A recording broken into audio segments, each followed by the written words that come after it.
سلام، بریم برای درست کردن یه شیرینی پنجره‌ای نوستالژی. نشاسته رو با گلاب مخلوط میکنیم در حد اینکه نشاسته توی گلاب باز بشه و نمیخوایم یه خمیر یا مایع رقیق داشته باشیم. بعد از اون تخم مرغ رو دونه دونه به نشاسته اضافه میکنیم. هم میزنیم از لختگی که در اومد تخم مرغ بعدی رو بهش اضافه میکنیم. وقتی مطمئن شدیم هیچ لخته تخم مرغی توی مایع نیست، اون رو از سافیل ردش میکنیم تا گلوله‌ای از نشاسته توی مایع باقی نمونه.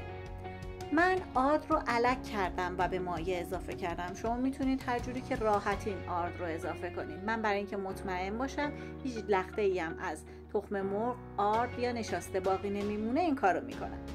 قالب شیرینی پنجره‌ای توی روغن داغ میذاریم. وقتی که حسابی داغ شد توی مایع میزنیم. حواسمون هست که روی قالب پنجره‌ای رو هیچ مایعی نگیره.